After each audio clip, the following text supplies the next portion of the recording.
I see what you mean about it being delayed. Okay, you're right, it is. So thank you for bearing with us today. We've had a 30-minute delay due to technical difficulties, but anyhow, we've worked it out. So Whitney Hammond talking to Brittany Hammond today, and we are going to continue this show digging deeper into intergenerational trauma. So yesterday we touched on how trauma can be passed from one generation to another and how it affects our mindset when it comes to finances. And I thought it would be a good idea today to touch deeper just on the intimacy of the emotional side. So we haven't scripted this, so we're just going to talk about 4 generations here. So we're going to start with the youngest generation, which is Brittany, and she is going to talk about some of the raw feelings that she had because of things that I had said to her that I had passed down from another generation. Woohoo! Well, we are now live on your page and in the Wallet to Wealth group. So if I'm ever looking down, I'm not being rude. I'm just double checking that the tech is working. So it is. Oh, and let me just jump in here. I just wanted to share that anybody that's watching in the Wallet to Wealth page, anything that you write in that page will only show in that page. It will not show in my personal page. So feel free to chat and share about anything. So, okay, Brittany, take it away.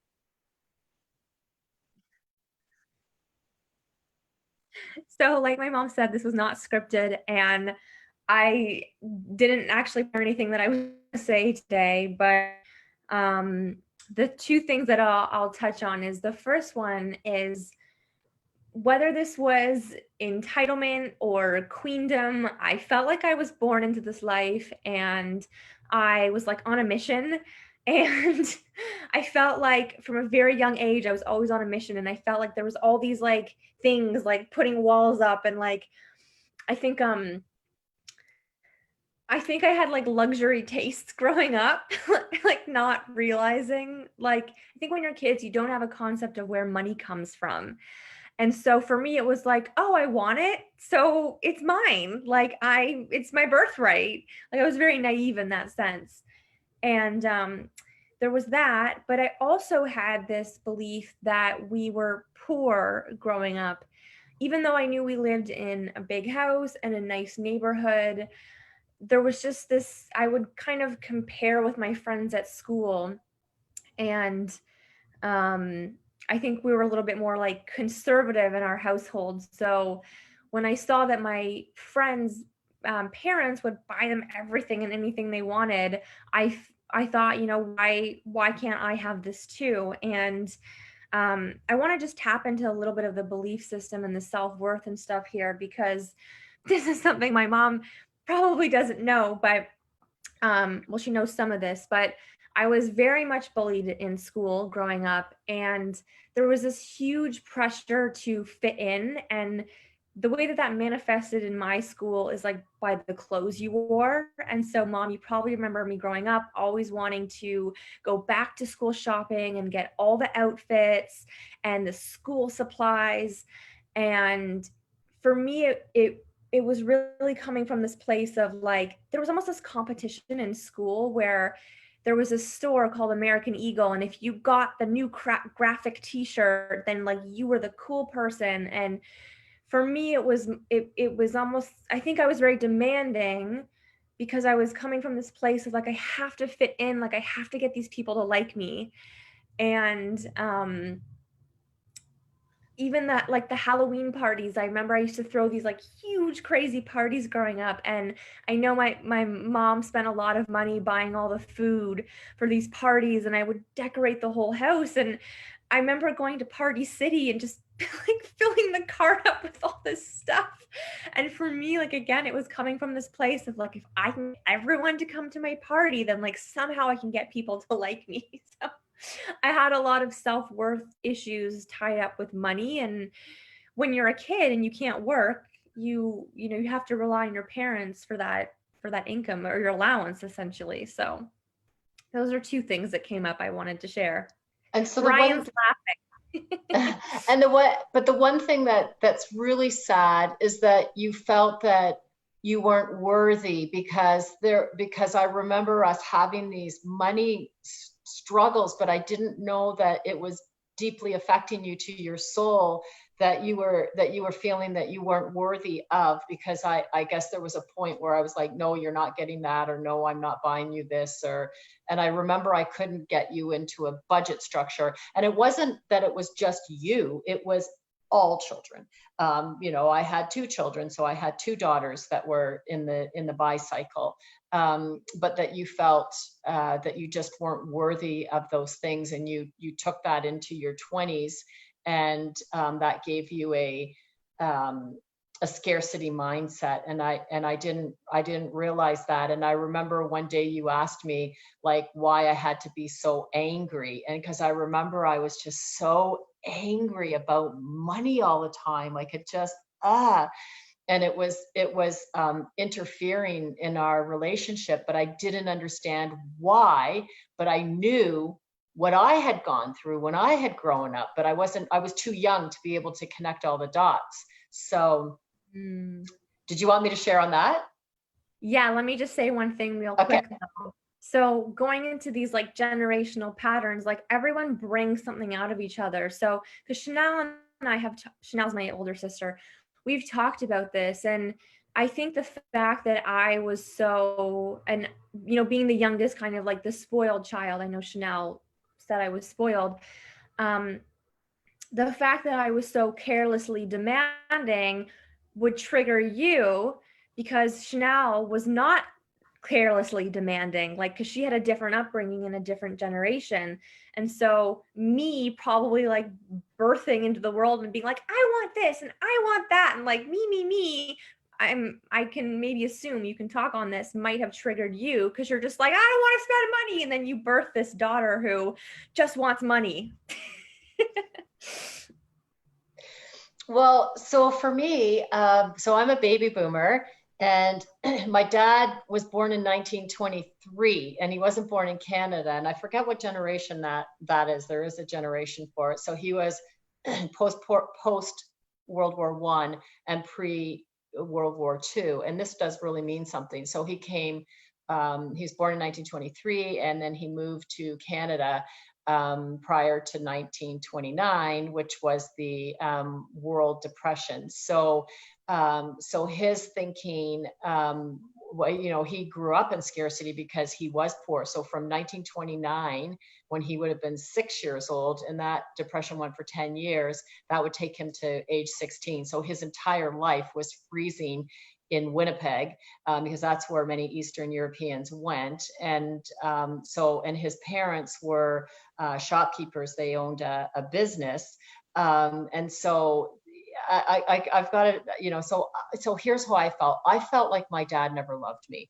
My dad's been deceased now for 16 years, but I lived my entire life thinking he did not love me because he wouldn't buy me anything. So it didn't count in my mind for the trips, the food, the house, the lifestyle that we had. And my dad was very successful. So, I mean, I grew up, in a much better than middle class. So, but I just didn't understand, like he wouldn't get me an ice cream cone, or he wouldn't, I had to buy a bike or whatever, all those boohoo stories. But, I get older and then I find out we all had that stuff.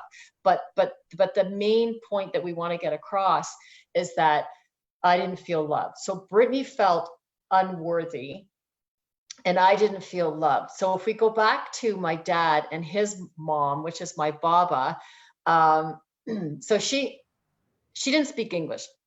But anyways, I remember we used to always go visit her, and she had this saucer on her windowsill in the kitchen, and she used to put change in there, and it took her forever to save up a little bit of change. And I'll never forget one weekend, she picks up the dish and she pulls out a dime, and she says, Billy, I want to buy the children an ice cream cone. And he's like, no, Ma, you don't want to do that. He's screaming at her, half English, half Ukrainian, probably had some Polish in there. And like the whole dynamics of like, but I want to give them some money, and so then I realized that my dad was brought up with that scarcity. Can you imagine your grandparents shaking over a dime? But this was a big thing. And so that's how my dad raised me, because he had to keep hoarding and hoarding and hoarding. So I don't have the opportunity to ask my dad how he felt, because he's not here anymore. But I can talk to Brittany about how I feel, and she can talk to me about how she feels, and we're able to heal this up. At the age of her, she's 30 today. I didn't figure this stuff out until I was in my 50s. So it took me a long time to understand that mindset is massive, and it comes from generation to generation. And even though it's not spoken or healed, by talking about it and sharing how you feel, because I never wanted to make Brittany feel less than, and I didn't know exactly where she was coming from, but she also didn't have the vocabulary to share it. So that's what we wanted to talk about today, because I think just going deeper to share those feelings on, how both of us, all of us, came from this mindset of scarcity. And so what that translates into is that you may always live in scarcity, or you could live in abundance and become extremely successful because you're so scared to just keep working, trying to make money. But there's a psychology inside of everybody, and it's a really good idea to figure out what that is and name it. Yeah. So that's all I've got for today. I wanted to add in something here, and we still have a few minutes, but another belief that came up for me is, like, I knew we had money, but I also felt like we were poor. So it was very conflicting, because that translated to there's never enough. And even when you're financially independent, life is still hard. And so I want to give a quick example. A few years ago, I was 5 years ago actually. So let me preface this by saying there are benefits of, we talked about the money archetypes in a previous video, and being a squirrel. So I subconsciously learned this pattern of hoarding money and pretending like I was poor. And I remember specifically 5 years ago, I got in trouble with my French bank account not balancing it properly, and I was belligerently crying to my sister on the phone. I was like, I can't, I'm poor. And she's like, Brittany, you have savings. I'm like, no, you don't touch the savings. And my sister was saying, like, what is the point of squirreling away your money if you're not going to use it when you really need it? And that's where the mixed belief came, because I hoarded that money or savings so that if something ever happened, I had access to it. But then when something happened, I wouldn't let myself use the money. So what was the point of the money in the first place? And that's where I had to learn, like, how to release, like, if we're creating wealth so that we can have peace of mind, then you have to give yourself peace of mind when you need it, when something comes up. Yes. Yes. And something I have to tell you, for the business that I'm in and the clients that I work with, they do not want to spend their money.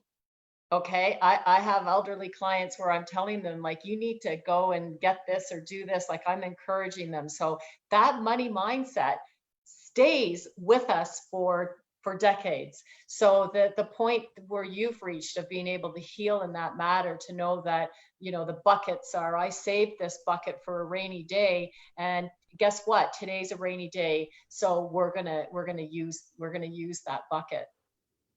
Yeah. Yeah, I that's think pretty good.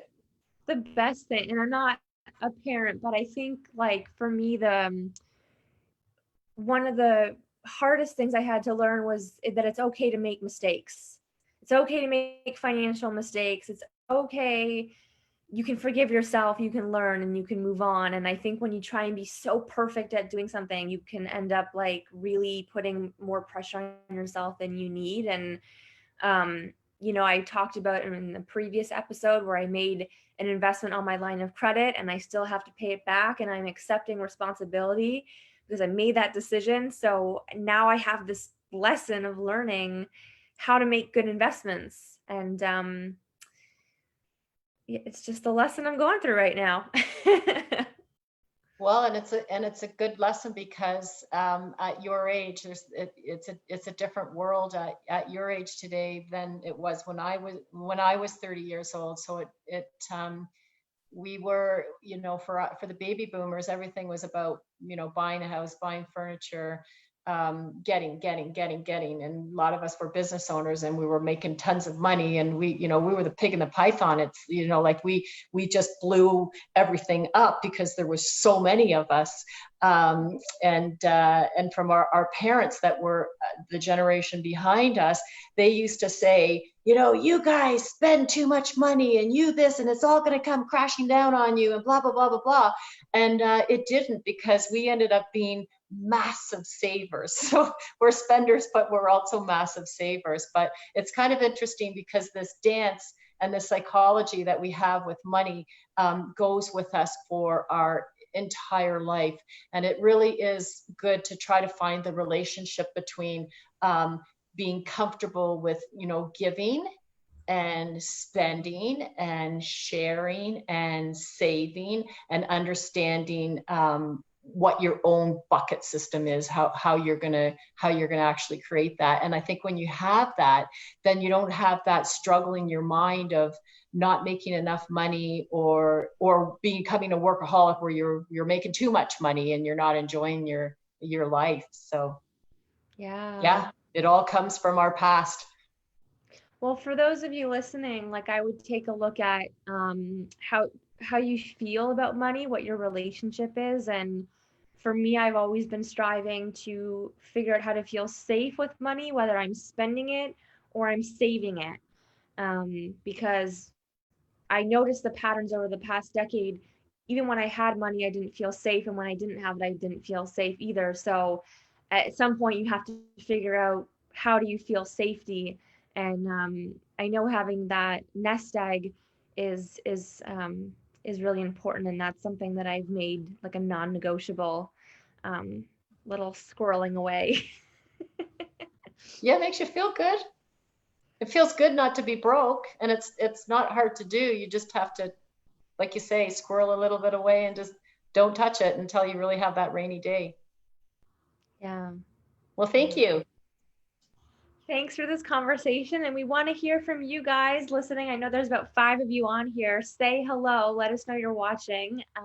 It lets us know that you like this content and if you want to know more. Yeah, and on there'll be another live actually tomorrow, and on Monday at 10 o'clock, we're going to have Elvira Hopper, who has transformed her life, and she's got a fantastic story. So we'll only have a 10-minute time slot for that. So pencil that one into your calendar. We're really excited. So female entrepreneurs coming from finding advantage in their adversity. So we'll see you. Bye. You can shut her down.